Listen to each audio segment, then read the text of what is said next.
ఈ దేశాన్ని ఎందరో ప్రధానులు పాలించారు. ఆధునిక భారతంలో బలమైన ప్రధానులుగా ముగ్గురు మాత్రమే కనిపిస్తారు. వారే శ్రీమతి ఇందిరాగాంధీ, అటల్ బిహారీ వాజ్పేయి, నరేంద్ర మోదీ. ఈ ముగ్గురు అత్యధిక కాలం ఈ దేశాన్ని ఏలిన వారుగా ఉన్నారు. ఇంకా చెప్పాలి అంటే ప్రధానులుగా 3 సార్లు ప్రమాణం చేసిన వారు కూడా వీరే కావడం విశేషం.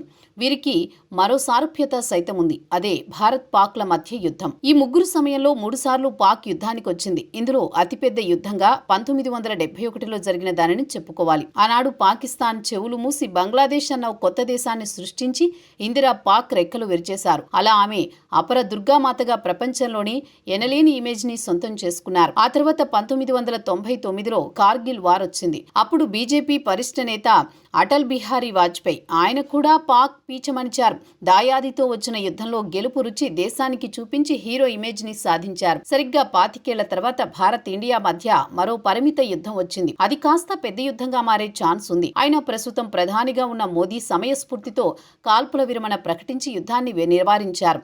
అయితే ఇక్కడే చాలా మంది వ్యాఖ్యలు చేస్తున్నారు. భారత్కి మంచి ఛాన్స్ వచ్చింది. ఈ దెబ్బతో ఇందిరా వాజ్పేయి కంటే మిన్నగా మోడీ తన ఇమేజ్ ని పెంచుకోవచ్చని, చరిత్రలో నిలిచేలా పాక్కి గట్టి గుణపాఠం చెప్పవచ్చని అంతా అంటున్నారు. నెటిజన్లు అయితే భారత్ కాల్పుల విరమణకు అంగీకరించడాన్ని ఒకంత అసంతృప్తి వ్యక్తం చేస్తున్నారు. అయితే మోదీ ప్రభుత్వం దూరదృష్టితో అన్ని ఆలోచించే ఈ విధంగా చేసింది అని అంటున్నారు.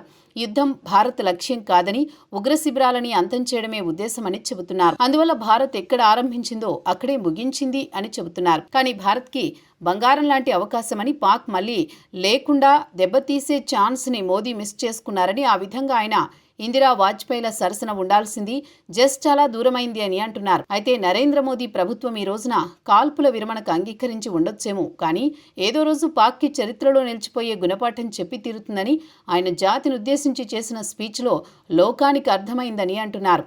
ఇకపోతే పాకిస్తాన్ విషయం తీసుకుంటే ఉగ్రవాదాన్ని, అణుబాంబులను మాత్రమే నమ్ముకుంది. ఒక విధంగా నిప్పుల కుంపటి మీద ఆ దేశం కూర్చుని ఉంది. దానికి వేరే వారు వచ్చి అంటించాల్సిన అవసరం లేదని మోదీ ప్రభుత్వం భావిస్తోంది. అందువల్ల పాక్ తానున్న ప్రమాదకరమైన చోటుని గ్రహించి దానికి తగిన విధంగా వివేచనతో ప్రజల మేలు కోరే చర్యలకు ఉపక్రమిస్తే ఒక దేశంగా మిగిలి ఉంటుందని అంటున్నారు. ఉగ్రమూకలకు దూరం జరిగితే పాక్కి భవిష్యత్ అని అంతా అంటున్నారు. అలా కాదని పాక్ తోక జాడిస్తే ఈసారి మోదీ మూడో కన్ను తెరవడం ఖాయం. మరి ఆ అగ్నికీలలో దాయాది మాడి మసవుతుందా, లేక ఇంకేమైనా జరుగుతుందా అంటే అది భవిష్యత్తు దర్శనమే అని అంటున్నారు. ఏది ఏమైనా ఈ దేశం ఇందిరను, వాజ్పేయిని, మోదీని చరిత్ర పుటల్లో గుర్తుంచుకుంటుందని అంతా అంటున్నమాట.